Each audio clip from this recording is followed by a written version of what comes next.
What if there was a Friday the 13th movie that was written with the intent of being the last film ever? I should preface this by saying I'm aware that horror movie franchises, in all likelihood, will never end as long as they're able to generate a profit for whichever studio they're under. And, when I say this, I'm more so thinking of in the event that Friday the 13th, with part one, part two, part three, part four, where those films were leading to a culmination, right? To a story that was so grand and conclusive that they either never made another one or they had to completely reboot the series like they tried doing in 2009. How would that go? What would that installment look like? Now, I'm not as much into Friday the 13th as I am, in Halloween or Scream or, even Child's Play, but I should kind of clarify. I like Friday the 13th, each installment up until part seven. After that, I really feel like the movies get more and more gimmicky. Whether it's a film that says Jason's in Manhattan, but he's only there for like 30 minutes, or some weird body snatcher plot, or set hundreds and hundreds of years later. Just, it's stuff that I really couldn't care less about. So when I think of making a final installment, one, it's under the impression that this is going to be a part eight to the first seven movies, right? So just like the other ones don't even exist in this continuity or this, I guess, proposed plot, but also that we're able to use any character or actor. So you would have to look at this movie as having come out in either, like 1989, or rather I should say, like the early 90s, possibly the beginning of the 2000s, right about 20 years ago, because this is when most of the characters we could use were still, all the actors that we would even think to use were still around. I guess the first part of just addressing this is that my biggest issue with Friday the 13th, and I've actually argued with a fan over this, is the lack of recurring characters. I think that by virtue of always having a different protagonist, we can't get used to anyone besides Jason, and then we're predisposed to just not care about any of the people that he goes against. And I really feel like, what's the point of having, in a franchise, right? What's the point of having a final girl if she's going to survive, movie 2, 3, 4, 5, 6, and then never be seen or heard from again? Not counting comics and other tie-in material that most people aren't even going to see.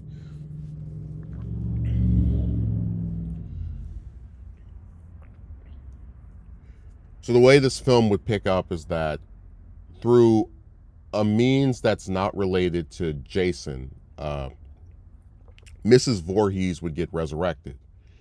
She would find out that her son has been, accused of all of these different murders. This criminal, right, over the last, I'm forgetting specifically how many years, parts 2 to 7 comprise. I know it's at least several. But yeah, over the years, people have made all these different recounts of surviving Jason, and oh my god. And at first, she's convinced of like, hey, I need to make sure that the people who are spreading all these lies about my son are confronted, right? Because he died horrifically, and they're talking about some imposter who's impersonating my baby. And so for about the first 10-20 minutes, you've got her kind of like stalking some of the different final girls. You use Chris, you use Ginny, Trish, etc. And around this same probably first, it's before the first act is over, Jason would get resurrected through some alternative means. And this is where he would start seeking out Tommy Jarvis, right, wanting to get revenge on him for killing him again. And Tommy is off somewhere, seeking help, some kind of therapy. This stuff is really, still bugging him. And the excuse behind him not being in part 7 is that he was convinced Jason was dead, and it's time for me to like move on and actually get over this thing that happened when I was a kid. So Jason comes back after him, and in this ensuing battle, They're kind of I don't want to say they're evenly matched, but Tommy's able to kind of like last long enough where it appears that he can finish Jason off. Remember, this is within the first 30 to 45 minutes of the movie. And right as he's about to, like, I guess, strike that killing blow, he gets stabbed by Mrs. Voorhees, like in the either in the back, like not in some way where it like could kill him, but just kind of incapacitate him. And this is where she and Jason see each other, and they exchange a hug. Jason instantly recognizes her. She is kind of at first put off by his more grotesque appearance, but they share this embrace.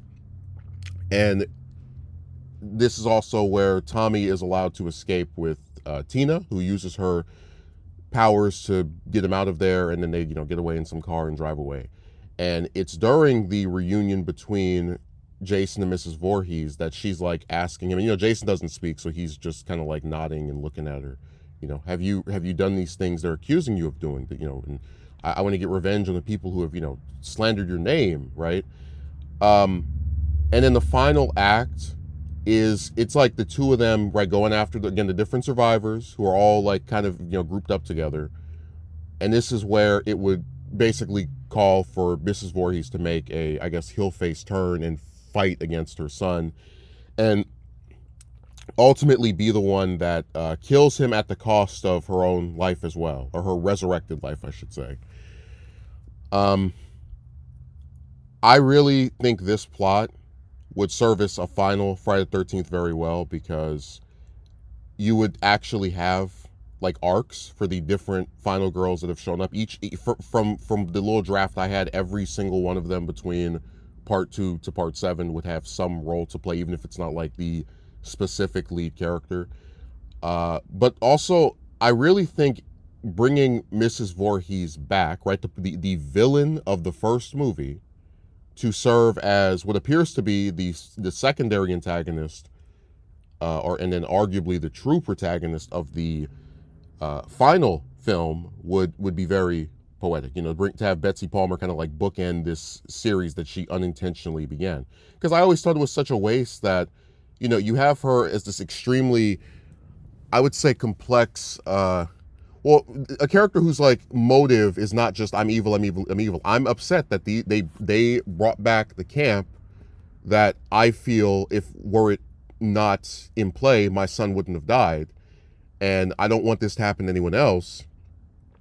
So to have her go, to bring back this, I would say, sympathetic villain antagonist, and now have her have to process what she created, right, by virtue of snapping, right? She had that one spree and got killed, and in all the years where she's been seemingly resting in peace, her child, who started her even like slipping into this act of insanity, is now creating something even worse than she would have ever envisioned. And I really would like to see. I think it'd be very realistic for her to turn on her son. And I think it would be extremely cathartic that the person who would finally just like end his spree was the motivator for him to even be doing this in the first place. And also, I think doing a final Friday the 13th movie and like not bringing back any of the protagonists is also really dumb. Like, I know, like, Friday the 13th, what was it? Freddy versus Jason was supposed to be like the final movie in the original continuity. And I was like, why do we have these random new characters that are just getting like thrown at us? Why don't they use, because you have several final girls, and obviously Tommy Jarvis as well, like Ginny or Trish or Tina, that are relatively well liked by fans. And even if you don't want to do a thing where it's like like take the route of something like Halloween or one of these other series where they just consistently have a protagonist there, I really think if you bring them back, even if it's in a damn cameo or some role where it's like a secondary supporting type of involvement, it still helps to give each film connective tissue, to feel like 1, 2, 3, 4, 5, 6, 7 all led up to this. So it's a plot I like. I think that one of the biggest mistakes of that series was never bringing back Betsy Palmer, which basically became impossible after her passing. Same thing with Lar Park Lincoln's death, which is kind of ironic because one of the plots for Part 8 did feature Tina returning, and then because they couldn't give her a consistent script, she didn't sign on, and then we got the Goofy Manhattan idea. So this was just my proposal for a final Friday the 13th movie. They would probably still make more after this, but they'd have to reboot completely. This would you would see Jason die in the most definitive manner, probably since Part 4. Because I remember the idea for him in Part 4 was that Tommy would cut off his head, and they specifically chose to not do that in case they want to bring him back later. So I would have his head get cut off, just total annihilation. This would be the ending. So thanks for hearing my proposal.